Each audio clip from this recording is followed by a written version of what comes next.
Энд намайг ирэхэд улгын чулууч байгаагүй газар туулайн бужин унтаж байсан гэж эрдэнтийнхэн ярих юм. Энд намайг ирэхэд хэрийн салхинд хаяан дэрвсэн хэдэн маяхан бас хайгуулчд байсан гэж эрдэнтийнхэн ярих юм. Энд намайг ирэхэд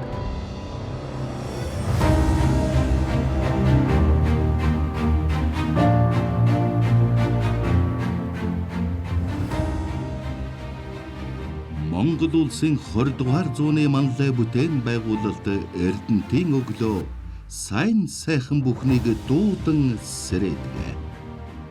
Энэ хот үүсэн байгуулагдаад хагас 100 жил өнгөрчээ.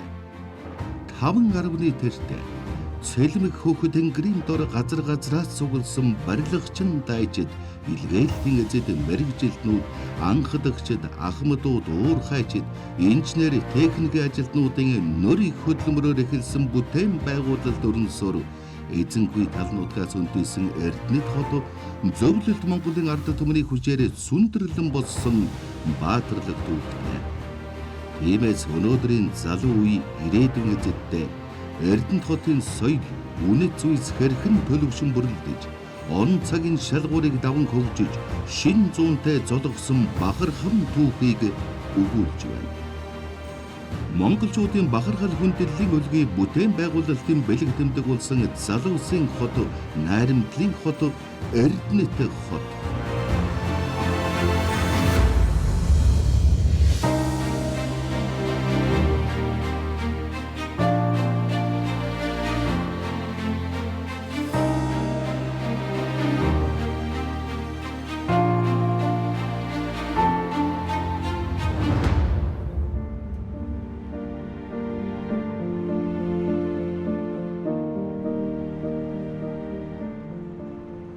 Эрдэнэт хотын уг бол Нямбуу цэрэванаар энэ өдөр нэг л мэдхэд Эрдэнэт хотынхоо нэгдсэн эмнэлгийн төрөх тасхийг зорин яарч авлаа.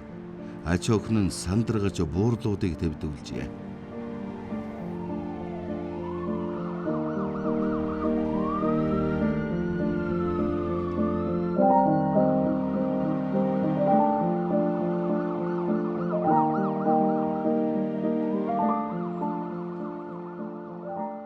Хороод настай ач охин нь өнөө маргаашгүй төрөх төгсөн хотоос ирсэн байна. Асарч тооглох хөгшөлтөө учир нөхөртөөгөө зөвлөн тэгж шийдэжээ. Тэр нь ч онож.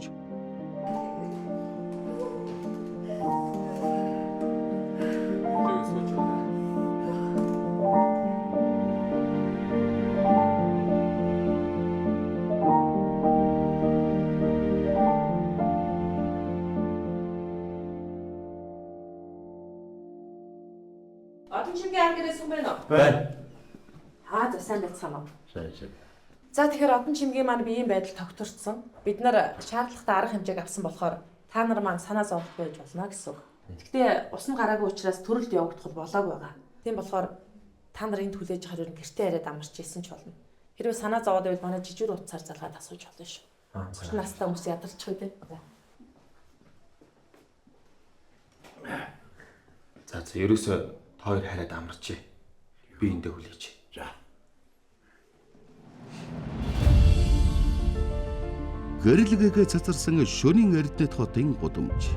Өнгөрсөн цагийн хөдөлмөр өнөөдрийн бүтээн байгуулалтаар энэ хот өдөр ирэх тусам өнгө төрхөө шинжилж ирээдүй рүү тэмүүлсээр харин 50 жилийн өмнө Эрдэнэтийн төвх дөнгөж эхэлж байлаа.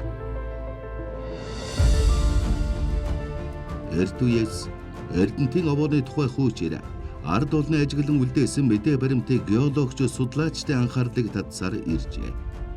Хэдэн мянган жил хэвлийг хөрсөндөө Эрдэнэс баялгаа тээж орсон Эрдэнэтийн овоо хайрхныг уурхайчид сэрээж орд газрын нөөцийг нээн ашиглах судалгаа шинжилгээний ажлыг 1964-өөс 1968 онд эрчимтэй өрнүүлэн шинэ шатанд хүргэсэн юм. Миний баг байхын дурсамж гэх юм бол одоо нөгөө Чехийн геологчд байх үед 1963, 64, 65 онд Параг гэдэг нэг хамаргүй тийм машинтай тэгж геологийн хийж байж яхад би мэдхийдтэй.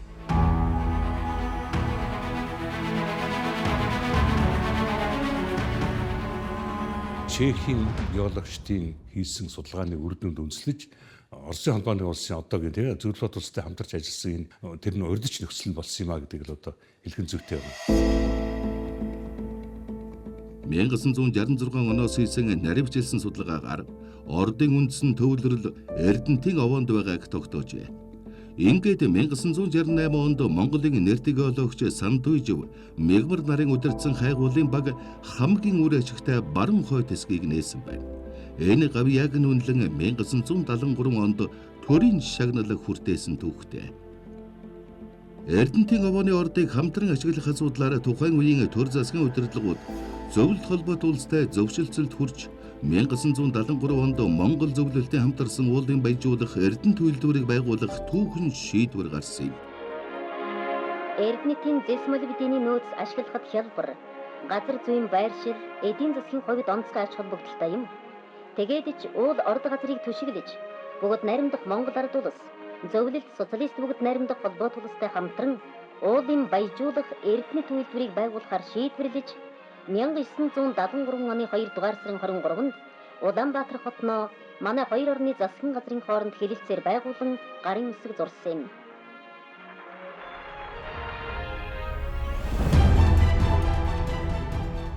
Энэ хэлэлцээрт зөвлөлт холбоот улсын сайд нарын зөвлөлийн дарга хөлсийг нь онцгой үүрэг гүйцэтгэсэн байдаг. 1973-аас 1978 онд Эрдэнэт үйлдвэр Эрдэнэт хотыг зэрэг бүтээн байгуулах нөрийг ажил эхэлж тус ондоо Эрдэнэт хотын шавыг Эрдэнэтийн овооны арын сайхан хөндөй тавьсан юм. Харин 1974 онд Булган аймгийн Эрдэнэт хороо нэртэйгээр засаг захиргааны нэгж болгон зохион байгуулжээ. Замраас манайх нүүж ирсэн. Анхан хороондаагаар бид нэрийг очиход илгээлтийн ирээгүй байсан. Тэгээ бид хэд очиод байж ирлээ илгээлтийн ирэх сурагтай. Тэгээд нэг өдөр илгээлтийн ирлээгээл манайхан тасч авсан машинтай ирцгээс л да. Энэ хороо 500 хүнтэй 100 төгрөгтэй 1000 орчим малтай ажилтг хүн бол 50-хан дан 50-ын яшинтэн бол одоо төрөлхийн байгууллагад ийм байсан. Монголын байгууллагад нийтээр нэг 15 хүн ажилладаг. Энэ хэмжээний захын байгуулалтаа материал ажилласан. Хорон дарга хийж байгаа тэгээ сүлд хотын дарга гэж явсан. Тэгээ сүүлэн цэвэн дарга ирж ирсэн.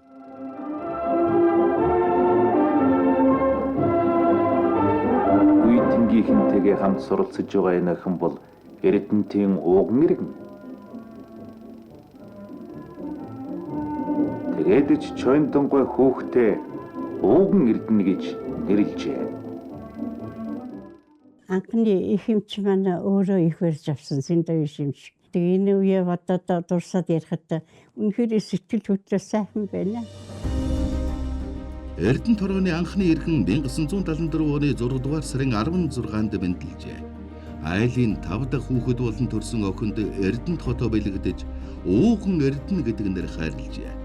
Ийхүү Эрдэнэтийн ирээдүйн эзэд үе үеэрээ мэндэлж шинэ хотын амьдралын түүхийг бүтээж эхэлсэн юм.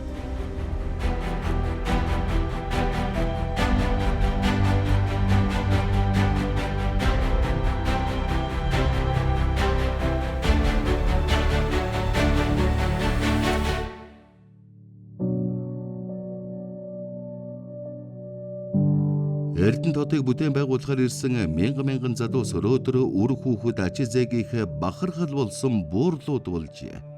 50 жилийн өмнө Нэмбугай цэргийн албаа хаагаад Эрдэнэтийн бүтээн байгуулалтанд оролцохоор ирсэн.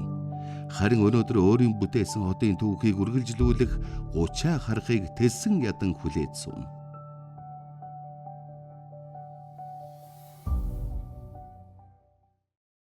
Барилгын цэрэг ирээл дэд үтс дээр ажилласан байхгүй юу?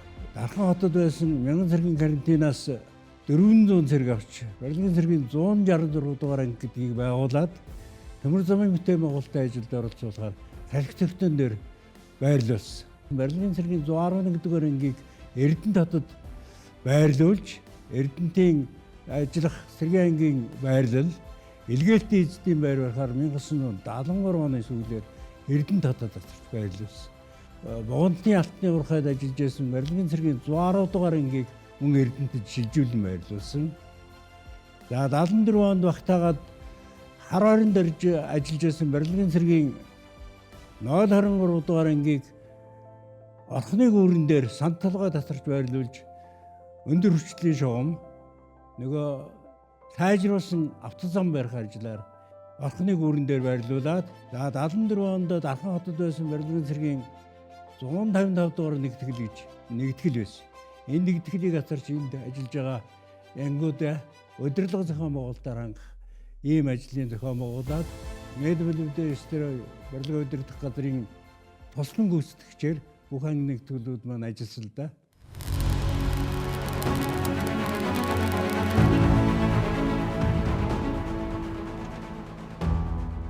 КПП1, КПП2 гэдэг одоо нэртэй байсан та. Барилгын үйлдвэрлэлийн бааз 1, барилгын үйлдвэрлэлийн бааз 2.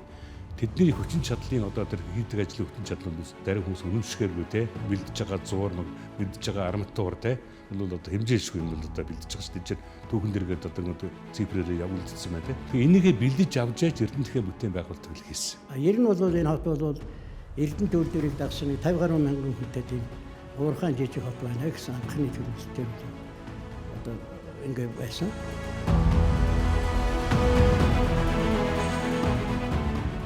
Энэ сайхан интернэшнл хотыг байгуулахад тавигдсан тэр төлөвлөгөө зорилтыг чанартай үзүүлбэрээр биелүүлэх асуудал намын байгууллагын зорилт байсан байхгүй юу? Монгол Ардын хувьсгалт номын төв хорооны 1-р нарийн бичгийн дарга бөгөөд наримдах Монгол Ард улсын Ардын их хурлын тэргүүлэгчдийн дарга нөхөр Цэдэн бол аж үйлдвэрийн энэ шинэ цогцлборыг байгуулах нь үйлдвэрийн хүч нөөцийг цаашид нэмэгдүүлэх, улс орны экспортын нөөцийг арвижуулахад алсрыг аж холбогдолтой бөгөөд уг нутагт байгаа байгалийн баялагын нөөцийг эзэмших их эдийн төлөвийг нээж, ойр хавийн нутгийн эдийн засгийг ижбэрэн хөгжүүлэх боломж бүрдүүлж байна гэж үнэлсэн юм.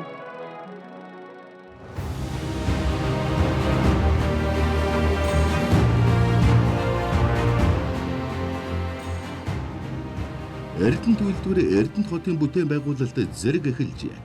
Тухайн үеийн зөвлөлт холбоот улсын бүрэлдэхүүнд байсан 15 бүгд наримдах улсын 172 хотоос 43 үндэстэн ясныг төлөөлсөн 15,000 гаруй инженер, техник ажилтан, барилгачид ирсэн байна. Тэдэн дээр нэмэгдэж Монгол орны өнцөг болон бүрээс барилгачин, дайчид, илгээлтийн эзэд Эрдэнэтийн овоог зорин очижээ. Тэр үеийн залуус хүсэл мөрөөдлөөрөө жигүүрлэж явсан. Тэд эх орны бүтээн байгуулалтад оролцож, ажил амьдралынхаа гарааг эндээс эхлүүлж байлаа. Эвлийн илгээлтээр ирсэн мянган залуучууд, дээрээс нь Оросын Стройбат тэднийг 5,000 орчим цэрэг, дээрээс нь Монгол цэргийн 6 ангийн 5,000 орчим цэрэг ирсэн байхгүй юу? Энэ ирж ажиллах залуучуудын орон сууц бүхэл одоо худалдаа үйлчлэгээний байгууллагуудыг энэ тосхон бидний ярьж заснаар говьл гэдэг ийм газруудад барьж шинэ хот үйлдвэр байгуулагчдын сууринг юуны өмнө тогттой сайн барих хэрэгтэй. Говьлийн аманд барилгачдын энэ сууринд Эрдэнэт хотыг барилдсах 6,000 хүн сууна.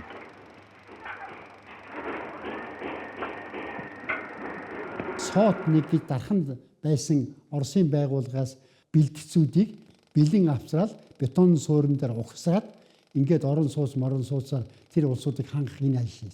76 оноос хойш Монголын үйлдвэрчний эвлийн байгууллагын шугамар ажилчны эзэл гэж авсан. Тэрийг бас нэг 10-аад аймагаас авсан байхгүй юу? Тэгжээж сая энэ хот энэ үйлдвэрийг барьсан. Зөвлөлтийн барилгын байгууллагын дэргэд Монгол ажилчдын захиргаа гэж МАНЗ гэж ийм Монгол ажилчдын нэгдсэн захиргаа гэж тэр одоо туслан гүйцэтгэх чиглэлээр Монгол ажилчдыг боловсон хүч бэлдсэн байхгүй бас давхар. Хүнсний үйлдвэр, зочид буудал, орон сууцны хороолол гээд өнөөдөр сүндэрлэн босож байгаа шинэ барилгууд дээр илгээлтийн эзэд агагч нартайгаа мөр зэрэгцэн хөдөлмөрлөж өмнөгчлүүдийн үлэмжих бүтээн байгуулалтын үлгэр дурьяаллын халуун мөрөөр ажиллацгааж байна. Говьд барак дээр ажиллажсэн. Тэр барак бол одоо засал жөнгөлөөр обоонаагаад бодож өрөө тэгээд тэр үед анх орж ирсэн болохоор би ерөөсөө тэр бодон модог шонх яаж яаж замаасаг яаж идэх мэдгүй зөвлөлтийн мэргэжилтэнгээрээ сурч 76 оноос эхлээд одоо энэ гоордын 1-2 дугаар мехрэ суурийн тавьж гэж явуулчихсан. Сэдэмэл дараа өөрөө бигээр энэ Эрдэнэ тутын одоо бүтээн байгуулалтыг сонирхож ирээд тэгээ ирээд үзээ явж шалгаад энэ одоо тосгонд ямар сайхан одоо бүтээж золиоцсон юм бэ? Тон гайхамшигтай ингэж хэлжсэн. Дуугар бол дууныг доктор бол хүчнэг гэдэг эв нэгдлийн үн цэнийг залуус Эрдэнэтийн их бүтээн байгуулалтын талбарт биеэрээ мэдэрчээ. Уулыг нурааж улсыг эргүүлэх хүчтэй залуу насаа дурсах үрдэн тэд өөрсдийн бүтээсэн Эрдэнэт хотоороо өнөөч бахархдаг.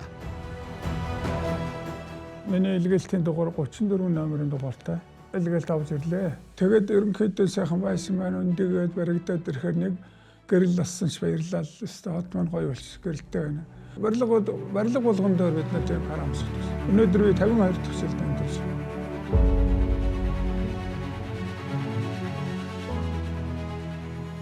Эрдэнэтийн овооны хөндөд техникийн хурд хүний хүчээр ажил оволцож бүтээн байгуулалтууд өдөр шөнөг өрнөж байлаа.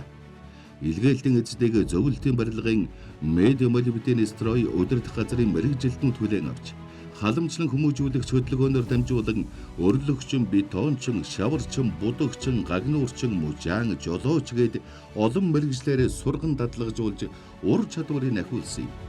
Энэ бүтээн байгуулалтын түүхэнд зөвлөлтийн нэрт барилгачин зөвлөлт холбоот улсын хөдөлмөрийн баатар Анатолий Васильевич Чикашовын гавьяаг онцлон дурсах учиртай. Зөвлөлтийн Ильяс Вилихт удирдан зохион байгуулагчдын нэг хот байгуулах гарамгай үйлсдэн Монгол хүмүүсийн ойр дотны нөхөр Мед Молибденстра барилгын удирдах ерөнхий газрын дарга Чикашов зөвлөлтчдүүд наримдах холбоот улсын социалист хөдөлмөрийн баатар цол алах хадуур алтан таван хошуу Ленин ядангар шагналлаа. Эрдэнэт хот өөрийн баатартай боллоо. Монгол зөвлөлтийн илгээлтийн эзэд ахын дүүсийн ёсоор мөр зэрэгцэн хөдөлмөрлөж 4 жилдээ 621 объекттай уужим өргөн гудамж өндөр барилгатай хүн ажиллаж амьдрах бүх нөхцөл нь бүрдсэн орчин үеийн шинэ хотыг сүндэрлүүлжээ. Энэ хотод хамгийн түрүүнд сургууль цэцэрлэгийн үе таалга нэгдэж байлаа. Анхны цэцэрлэг 1975 онд одоо тосгоны урд нэг 4-5 гэрт ингээ байгуулагдаж байхад би 3 настай дүүгээ хөтлөөд цэцэрлэгт хүргэж өгчээсэн. Тэгээ 1975 оны 9 сарын 1-нд одоогийн 8 дугаар сургууль байрлаж байгаа энэ байр ашиглалтанд орж бид нар яслалд оролцож байлаа.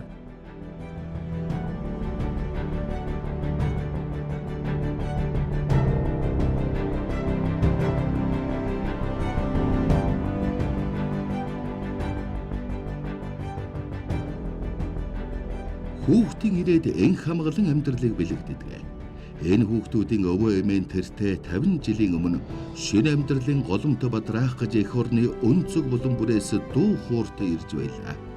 Бүтээсэн хотод нь өнөөдөр үр удам нь чаргалтай өсөн торнож байна. Энэ хүүхдүүд Эрдэнэт хотын ирээдүй билээ. Энд сургуулийнхаа нээлтийг 1-8 дугаар анги маань 11 бүлэгтэй 223 хүүхэдтэй тэгээд багш нар 14 одоо багштай 8 ажилчинтай байсан. Өдөр мөнхийн үл зэвэрдсэн өглөө. Өдрийн ихнөө өглөөмит хотын ихэнх сургууль. Бид бүхний баясгалан багчууд хүүхэд нэчиг номын ихэнх аав. Энэ мөнхийн үл зэвэрдсэн өглөө. Өндөрлөн босох өргөжин тэлэх Эрдэнэтийн өрнөн хөгжих өсөх ирээдүйг зөгнөж байна. Боловсролын системийнхаа суурийг тавилцахад оролцсон сургууль хүмүүжүүлэгчид багш нар энэ системийн цэцэрлэг сургуулийн багш нар бол энд маш идэх зүтгэлтэй ажилласан. Яг Эрдэнэт хоттой ажилдаад гавьяа туулсан 20 гаруй багш нар байгаа. Эрдэнэт хот бол ер нь боловсон хүчний уухай гэж би боддог.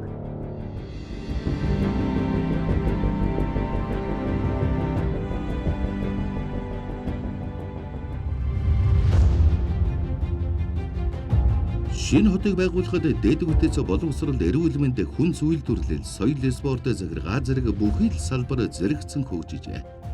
Эрдэнэт хот уулс тийшээ хаяаталж үйлс дээшээ сүндэрлэхийн хэрээр хэдхэн жилийн дотор мэргэжлийн өндөр ур чадвартай Монгол залуусын шинэ үе төлөвшин гарсан. 1975 онд салхит Эрдэнэтийн төмөр зам ашиглалтанд орсноор хотын хөгжлийн шинэ хуудас нээгдэжээ.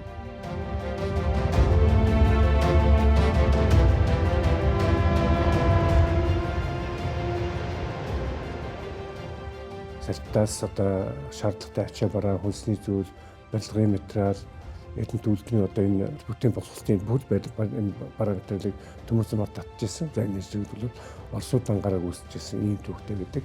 Үйлдвэрийг барих, эрдэнэт хотыг одоо барих энэ нөрөх ажлын гол ачааг одоо төвчүүлж явсан улсууд манай төмөр замчдын байгаа.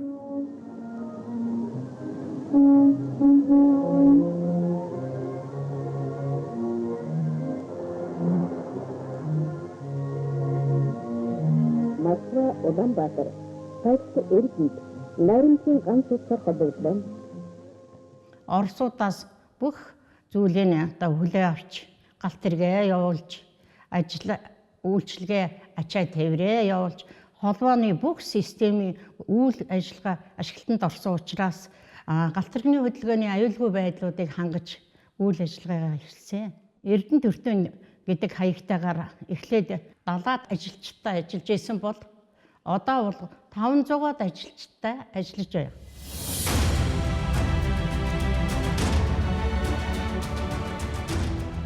Хүн амын өсөлтөө бүтээн байгуулалтын хөгжлийг даган 1976 онд албан ёсоор Эрдэнэт хот байгуулагдсан. Ингэж Монгол улсын 3 дахь том хотын хөгжлийн шинэ үе эхэлж 1976 оны 1-р сарын 1-нд Эрдэнэт хотын ууган иргэн Эрдэнэ булган бэнтэлсэн нь хотын түүхэн дэх бас нэгэн бэлэгдэлтэй үйл явдал болсон юм. Одоо хүн амд үзүүлэх эмнэлгийн тусламжийг хүртээмжтэй, чанартай болгох гэсэн энэ зорилго. За энэ дотор хамгийн анхаарал татах нь мэдээж одоо нятгсан эмнэлгийг бууруулах. Зарим нарийн мэрэгжлийн эмч нарыг нятгсан эмнэлгийн хөрөөлөн дээр бас богино хугацаагаар явуулж сургах. Энэ ажил хийснээр одоо эмч ажилчдын мэрэгжлийн ур чадвар дээшлэхэд бас их нөлөө болсон. Анх 75 оны 1 сарын 6-ны өдөр анх мухар олгын хагалгаа хийснээр Орхон аймгийн мэс заслын одоо хөгжил эхэлсэн түүхтэй. Одоо дунгийн мэс засал гэдгийг анх одоо багш нарынхаа одоо тусламжтайгаар хөдөө орон нутагт Монгол улсын хэмжээнд ч тэ анх удаа энийг одоо дэлгэрүүлж сууршуулж энэ нутагчулсан.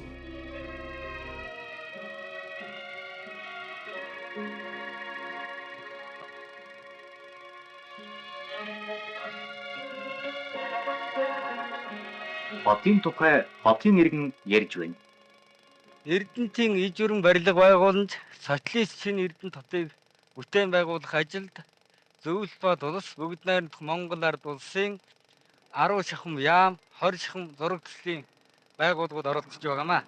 За энэ хотын одоо барьж байгаа зураг төсөл бол барилгын шинжилгээ ухааны нэлээд одоо сүүлийн үеийн одолт амжилтыг одоо тусгасан өнгө үзэмж одоо хийц мөн одоо барилгын архитектурын хувьд одоо их онцлог одоо ийм хот юм аа.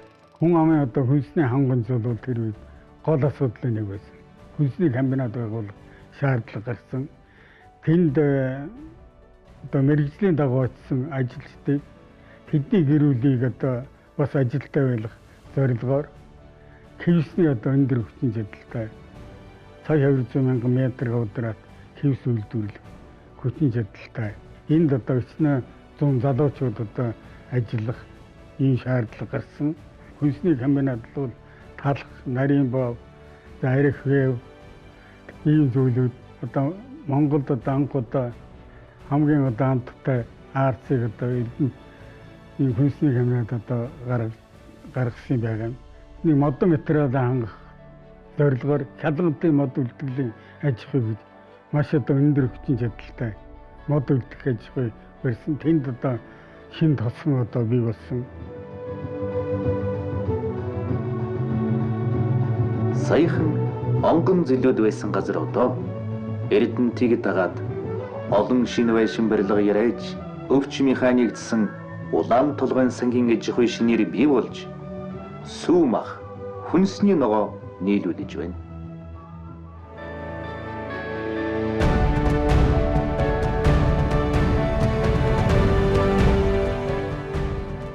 Эрдэнэт хотын хөгжил бүтээн байгуулалтын түүхэнд 1976 онд байгуулагдсан Улаан толгойн сангийн аж ахуйн онцгой байр суурь эзэлдэг. Шинэ хотын хүн ардын хүнсний хэрэгцээг хангах зорилгоор энэ аж ахуйд орнсон хөдөлмөрийн түүх бол эрдэнэтчүүдийн амьдрал бүтээн байгуулалтын салшгүй нэгэн хэсэг.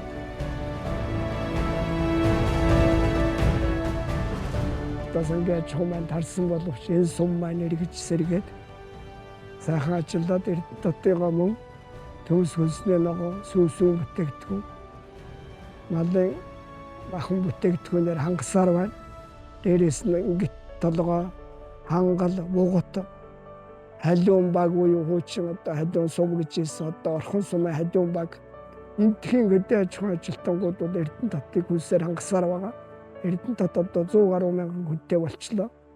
Хуучин сангийн аж ахуйн суурин дээр бэхжиж улсын тэргүүний жаргалд сум болсон. Их тагжиж байна.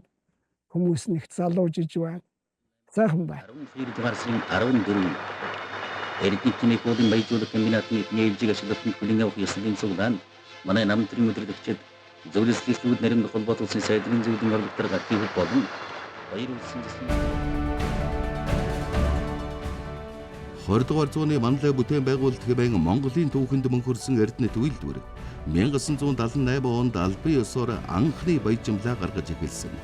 Энэ үйлдвэр нь уулуурхайн салбарын томоохон бүтээн байгуулалтуудыг ижүүр нь дэд бүтэц үхий хотыг хамтад нь цогцлон хөгжүүлсэн Монголын анхны жишг үйлдвэр болсон.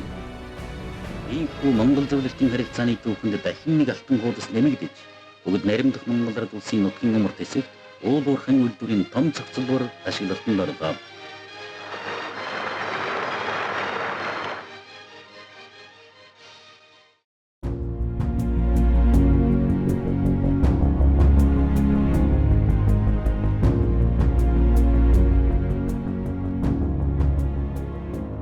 Эрдэнэт хотын анхны дараагаар Цэвэн гэдэг ахмад хүн сайн инженер ирж ажил байлаа. Намын хорооны 1-р дараагаар Манзараг шидэг хүн ирж ажиллаж энийг өдөртөн чиглүүлж байлаа.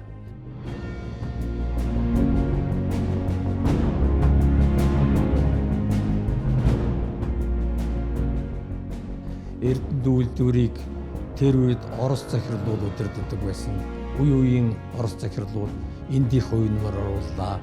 Мөн тэдний орлогчдоор нь Монголын шилдэг инженерүүд ажиллаж байсан. Тэр орлогчдын хувь оруулсан хувь нэмэр их бий. Нөгөө тэгүр Эрдэнэт үйлдвэрийн ерөнхий захирлын 1-р орлогч гэдгээр нь олон жил ажилласан Лагвсран гэдэг алдартай хүн байдаг. Энэ хүний энэ үйлдвэрт оруулсан хувь нэмэр их бий.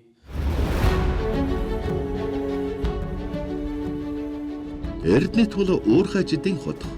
Зах зээлийн шилжилтийн хүнд жилүүдтэй Эрдэнэт үйлдвэр Эрдэнэт хот бие биеэ түшин хөгжсөн.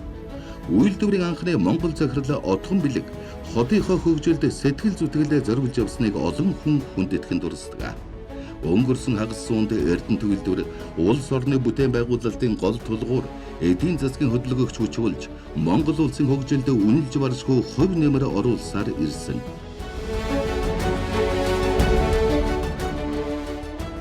Эрдэнэт хотын маань өнгөрсөн одоо ирээдүгөө ярих юм бол энэ бүгд Эрдэнэт үйлдвэртэйгээ холбоотой. Одоо хамтын сэтгэл гэдэг зүйлийн энэ үнцэн дотор ингэж өсөж хүмүүжиж байгаа. Хаана бүтээн байгуулалт явж байна, хаана ажил өрнөж байна, тэнд залуусын дууш байна, тэнд залуусын сурын хөдөлмөрлөе гэсэн зүтгэл тэмцэл өргүүлж ингэж одоо оргилж байдаг. Тэр Эрдэнэт бол дахиад 50 жилийн дараа ч гэсэндээ нөгөө л залуусын хот, нөгөө л одоо наримтлын хот чигээр байна. Бид манай эрдэнэтчүүд ч гэсэн өөрсдөө би эрдэнэтик гэж бахархаж ярих их дуртай. Ер нь манай эрдэнэч өөрөө тэр нүүр бадан гадны хүн ирэхэд цэвэр цэмцгэр хүмүүс нь бас нөгөө зөвлөлийн хүмүүстэй ажиллаж байсан нэг хувьд бас тийм ахуй соёл нь арай өөр. Хөдөлмөр хандлага нь бас их өөр. Манай эрдэнэт үйлдвэрийн баатар болсон гол түүхүүд хамгийн голдоо хөдөлмөр зохион байгуул цаг барих энэ хоёр дээр ингээ бүр багасаа одоо сурцсан. Одоо манай эрдэнэтчүүдийн нэг сайхан юм бол цаг маш их байдаг. Одоо германууд чиг манай эрдэнэтийн тэр дотроо гоогийнх гэх юм уу ингээд бахархах юм их сайхан өөрснөрөө авгилж авах дуртай тийм сайхан хот л доо.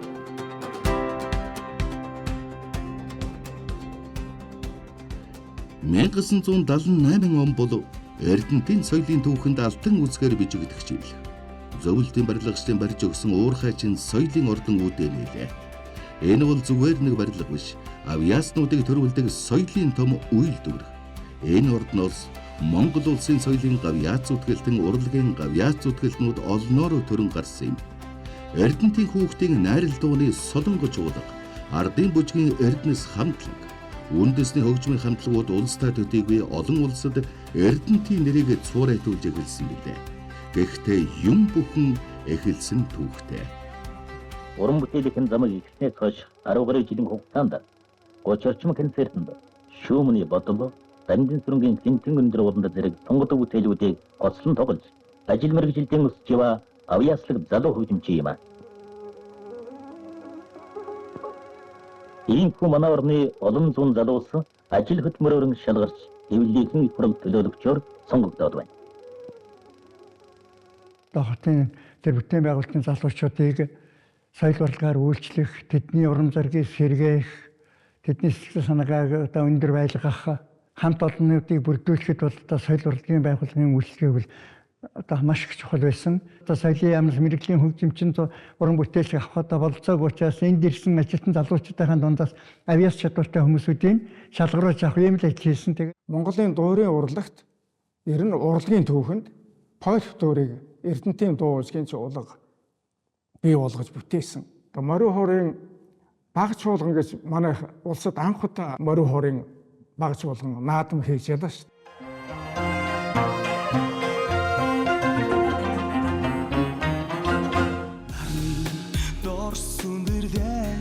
Эрдэнэт хот бол залуу улсын хот. Тиймдээж шинэ үеийн соёл, рок поп хөгжмийн томоохон уурхай болсон юм. Эрдэнэтийн агшиг наадам, залуу улсын дуу хорийн тэмцээнүүдээс Монголын эстрад урлагийн олон оддын гараа эхэлсэн байдаг. Зөвхөн дууч биш дүрслэх урлаг уран зураачд мөн Эрдэнэтийн урчуудын холбооныхон хотын өнгө үзүмж хөшөө дурсгал уурхайчдын хөрөг зургийг бүтээж хотын өвөр мөц дүр төрхийг урлаж байлаа.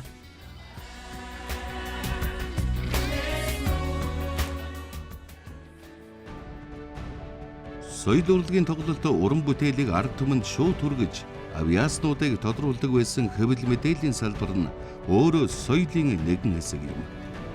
Халамжтай хүмүүжүүд хөдөлгөөн гэж наставнический дивжэний гэдэг тийм хөдөлгөөн өрнүүлээд өөхөнд ирсэн Монгол дээр анхны илгээжийн эдэн залуучууд бүгдээрээ одоо тодорхой хэмжээний мэрэгжил даатгахтай байна. Ингэж ажилласан тэр бүхнийг Эрдэнэ саньны хуудсанд бол тусгаж байсан байгаа.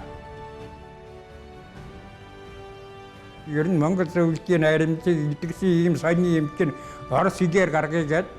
Орос хэлээр бол одоо хавсралтай нүүртэй ийм баяр ёстой үе муу энэ төр бол даадагсгүй гаргадаг байсан.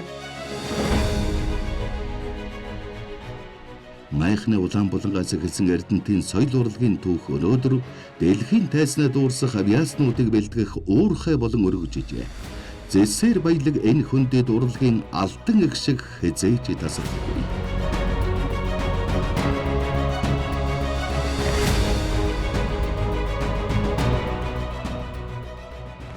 Монгол улсын хөгжил сэтгэлэлтийн зүрх болсон Эрдэнэт хот. Энд хөдөлмөр хатуу жил ялалтын уурхайг бас цогцлоосон юм. Өнөөдөр Эрдэнэтийн спортын салбар зогсолтгүй урагшилсаар байна. Орчин үеийн стандартанд ийдсэн тоног төхөөрөмж чадварлаг дасгалжуулагчид хүүхэд залуусын тэмүүлэл Ахмадуудын амжилт хийж үлдээсэн бүхэн өргөжин дэлгэрсээр байна.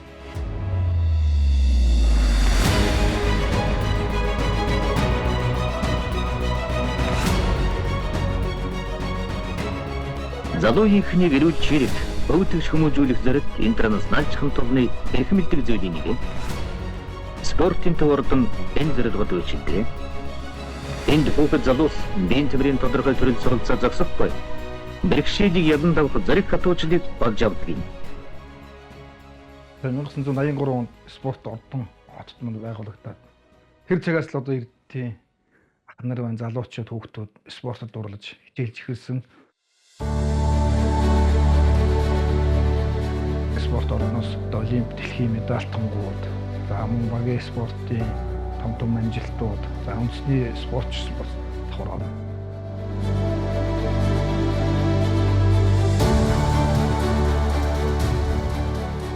Ер нь мэрэгжлийн тамирчин хүн бол байнгын хэмжээнд дээрээ байж ах хэрэгтэй байтал манай тэнд байгаа хүмүүс одоо уурхадаа ажиллаа хийгээд хөдөлмөрлөөд амьдраад хажуугаар нь спортоор ингээд хичээж яасан. Тэгсэн мөртлөө амжилт гаргаж ирсэн юм түүхтэй байна.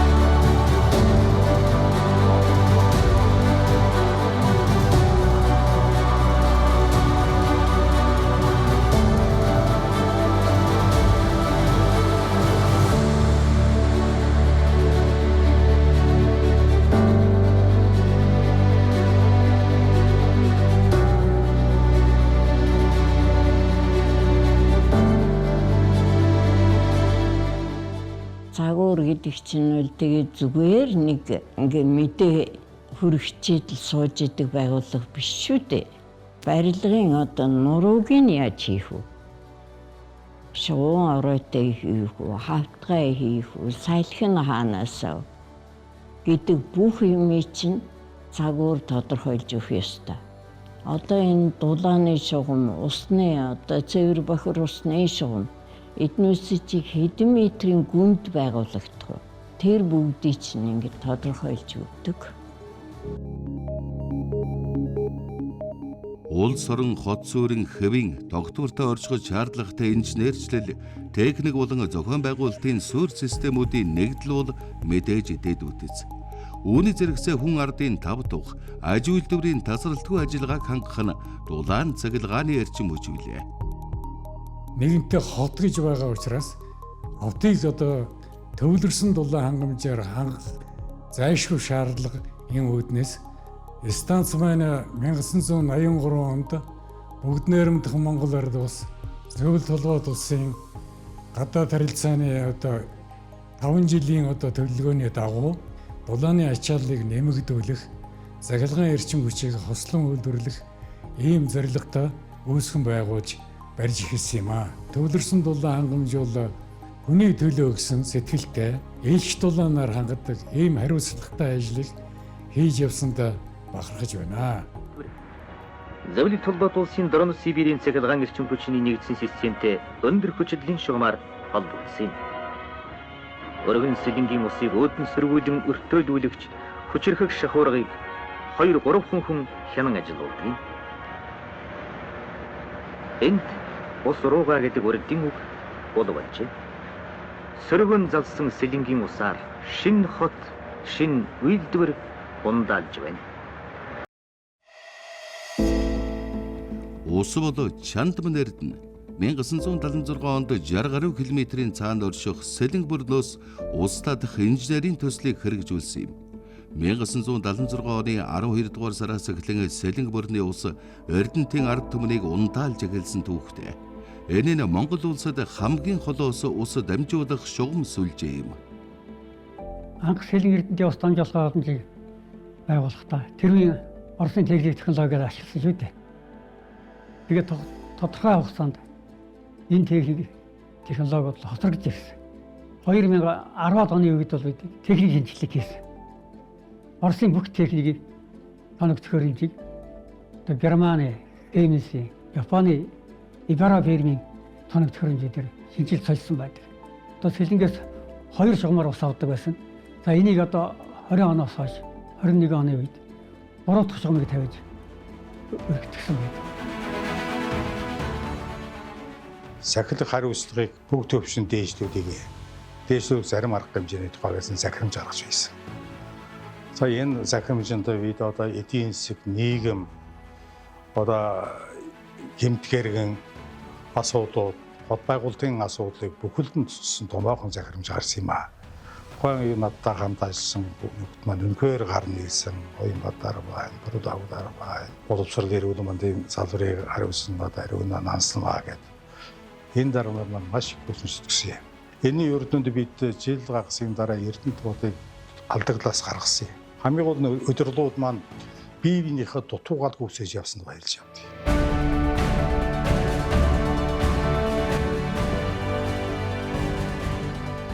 Анхны майхны галаас өнөөдрийн ухаалаг залуусын хот хүртэл Эрдэнэт хотын үе үеийн дарга нарын гаргасан шийдвэр зүтгэсэн зүтгэл бүхэн энэ хотын гудамж барилга хүн бүрийн сэтгэл шингэсэн байдаг.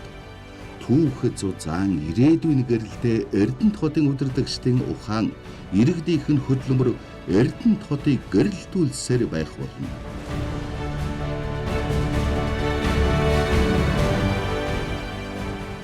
Эрдэнэт хот өнөөдөр ажил хөдөлмөр бүтээн байгуулалт өрнсөн хөгжингүй хот боллоо. 1991 оны хавар Монгол улсын засгийн газрын шийдвэрээр зөвлөлтийн цэргүүд эх орноо зориход эрдэнэчүүд олон жилийн найрамдал хамтын ажиллагааны дурсамжаа хадгалж сайхан ерөөлтөд үдэжээ. Ардчлалын их үед Эрдэнэт хот засаг захиргааны шин тогтолцоон шилжиж 1994 оны нутаг дэвсгэр засаг захиргааны шинжилэлээр Орхон аймаг байгуулагдсан Баян өндөр жаргалант гэсэн хоёр сумтай болсон нь Эрдэнэтийн хөгжлийн түүхэнд шинэ хуудсыг нээсэн чухал үйл явдал байлаа. Шилжилтийн хямралыг ухаалгаар давсан Эрдэнэт хот 1990-ад оны дундаас хойш бүтээн байгуулалтын шинэ давалгааг эхлүүллээ. Улс орны эдийн засаг зогсонгүй байхад Эрдэнэтэд ховын хөвшил хөл дээрээ босож хөнгөн үйлдвэрлэл барилгын салбар эрчимтэй хөгжлөө. Хот дан ганц үйлдвэрийг дагсан суурин биш, бие даасан бүс нутгийн төв болох суурь энэ л үедээ тавигдсан юм.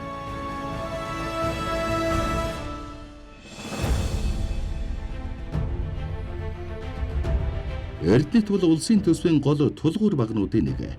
Цаг уурын болон зах зээлийн ямар ч хямралын үед Эрдэнэт үйлдвэр Эрдэнэт хот Монголын эдийн засгийг нуруундаа өөрчиж зүрх судсан болон цохилсоор ирсэн билээ.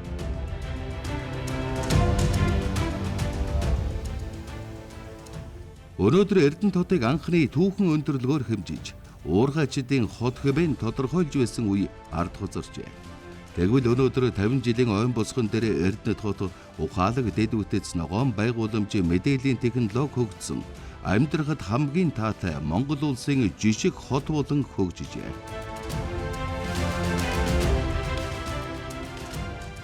Эрдэнэт хотын түүхэл зөвхөн уул уурхай үйлдвэрлэлийн ололт амжилт биш. Эрдэнэт хотынхоо хөгжлийн хурдыг залуулж, хүн бүрийн амар амгалан амьдрал хотын хөгжлийг цаг наргүй зогсолтгүй залж, иргэдийнхээ итгэлийг хүлээсэн хүмүүс бол төрийн үйлчилгээний албан хаагчид.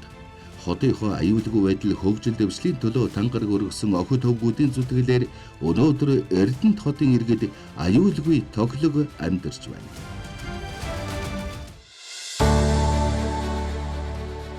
Анх дэх шилгээлтийн эзэд болон барилгачийн дайчдын гавья 100-ны манлай бүтээн байгуулалтыг босгосон.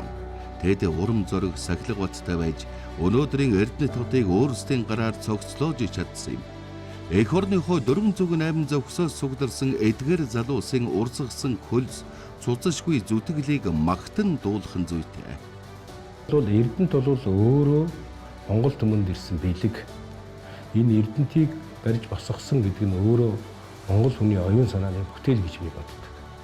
Их олон хүний хүч хөдөлмөр орсон байхгүй газар бий болгосон юм хот үйлдвэр. Эрдэнэт хотын гудамж бүхэн бүтээн байгуулалтын түүхт 50 жилийн хугацаанд энэ бүтээн байгуулалтын түүхийг нь хийсэн хүмүүс нь тэр гудмаар алхаж явж байгаа. Эрдэнэтийн айл бүрт Эрдэнэт хотыг барьж байгуулсан, Эрдэнэт үйлдвэрийг барьж байгуулсан хөдөлмөр албарын бахархал байна.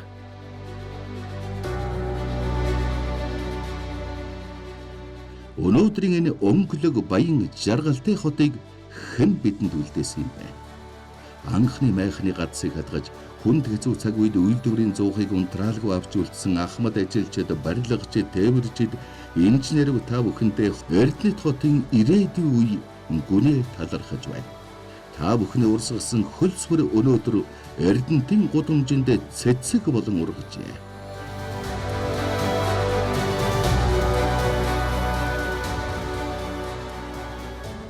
Өнгөрсөн 50 жилийн үед бүтээж өгсөн бүх анхдах шилгээлтийн эзэд бол бид хамгийн бахархаж өгдөг. Яг л манайх 100-ны манлай бүтээн байгууллагад 5 жилийн хугацаанд үйлдвэрийн дагуулад хот байгуулсан.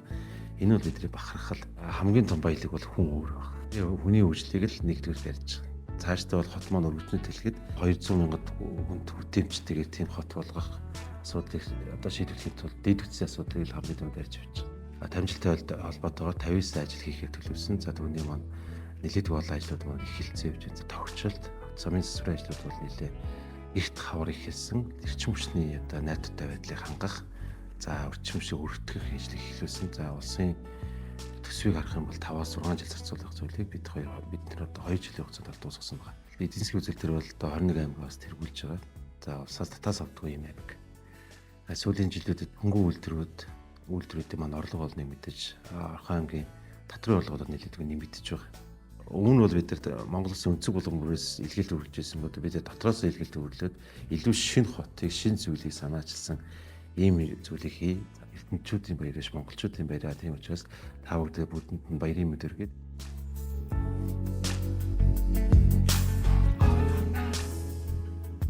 Эрдэнэ хотын төв хүүгээр зогсохгүй. Ирээдүйрөө чиглэсэн их аялал дөнгөж эхэлж байна. Баяжуулах үйлдвэрээс гадна металлурги, технологийн шинэ үйлдвэрүүдээс өндөрлөж Азийн жижиг байгаль дээлтэй ногоон ухаалаг залуусын хот болон урагшилсаар байна.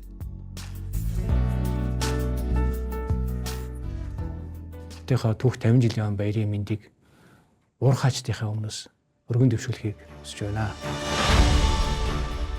Эгэлжирийн хөдөлмөрөөр хотынхоо түүхийг бүтээлсэн Нямбуганд Эрдэнэ хотын шинэ иргэн бүл нэмэн мэндэллээ.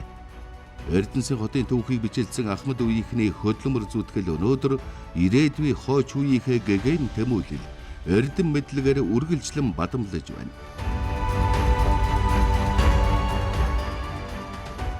Эрдэнэ хотын маргаашиг бүтээх хүүхэд багчуудын зам мөрөн цагаан үйс бүхнэд бүтэмжтэй байж олсон амжилт бүхнэд энэ хотынхоо нэрийг өндөр төргөх болдог.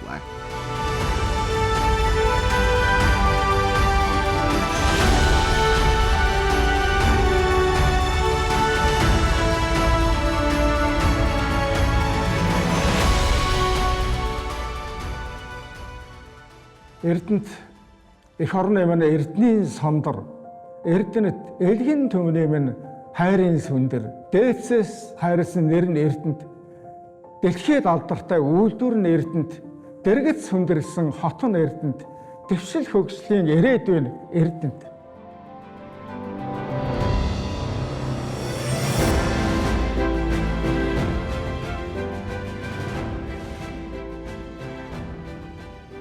Эрдэнэчүүд, Эрдэнэ хотын иргэд хөдөлмөрчид Эрдэнэтийн бүтээн байгуулалтын илгээдийн эзэд анхдагчид, зууны бүтээн байгуулалтын эзэд бид нарын донд төрлөх Эрдэнэ хотын 50 жилийн ойд тэмдэглэж энэ ойд хөдөлмөр бүтээлийн өндөр амжилтаар угтаж байгаад би өөхний их баяртай байна.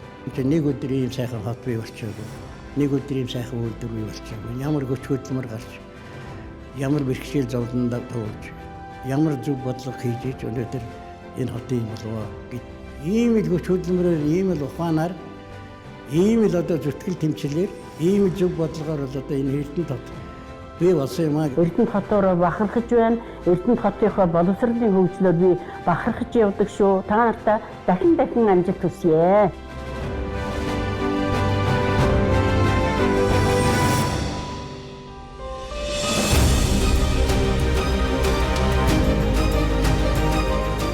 Инженер техникийн ажилчид маш олон байсан учраас тэрэг ирүүлээс төрсэн хүүхдүүд маш сайн явж байгаа л гэж би ойлгодог.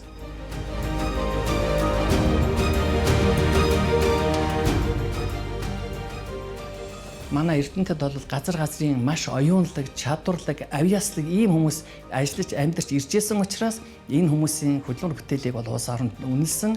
Манай Эрдэнэтийн гэдэг маань ерөөсөө энэ одоо шинэ зуунд гарч ирж байгаа манай Монголын нэг том хүн Эрдэнэ.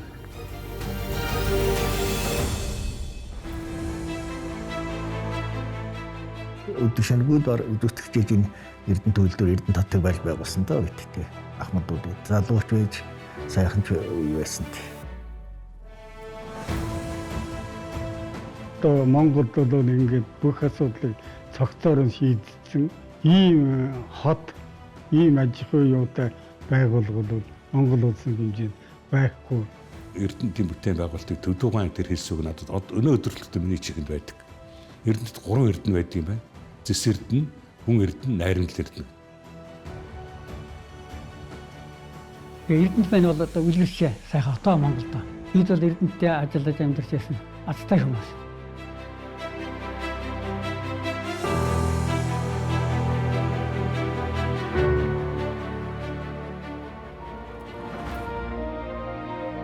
Эрдэнэ тот Эрдэнэ үйлдвэрийг барьж байгуулсан ахмадуудаа Монгол орны өнцөг булангураас хүрэлцэн ирсэн илгээлтийн эзэдтэй Оросын албаны улсын ахан дүүстэй барилгачин дайчидтай гүн хүндэтгэн мөн тэдний үүлгийг үргэлжлүүлж байгаа салбар салбарт ажиллаж байгаа баялаг бүтээгчид та бүхэндээ Эрдэнэ дотын ирээдүй болсон хүүхэд багчуудаа Эрдэнэ дотынхаа 50 жилийн түүх дайн баярын мэндийг өргөн дэвшүүлье.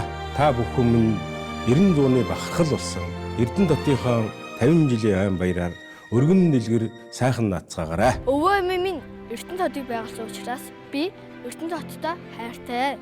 Ээж аавын маань амьдрал энд ихэлсэн болохоор би Эрдэнэ хоттой хайртай. Миний найзууд энд байдаг болохоор Эрдэнэтэй би хайртай. Манай Эрдэнэ тот хамгийн гоё. Манай хотод аз жаргал инээмсэглэдэг. Эрдэнэ хоттой амьдардагтаа бахархдаг. Манай Эрдэнэ миний зүрхний хот. Мөрөөдөл бүхэн ургадаг. Инээд хөөрөөр дүүрэн Эрдэнэт хотороо бахархдаг. Бид Эрдэнэтийн ирээдүйн эзэд. Бид эндээс хаашаач явахгүй. Бид эндээс хизээж явахгүй. Бид Эрдэнэ хоттой хайртай. Хөгжил цэцэглэлтийн шин зууныг түүжээлэх Эрдэнэ хотын ирээдүй үргэлж гэрлэг баяр баясгалаар дүүрэн байх болтугай. Зууныг өртүүлсэн Эрдэнэсийн Эрдэнэт хот үрд мандан бадаргэ.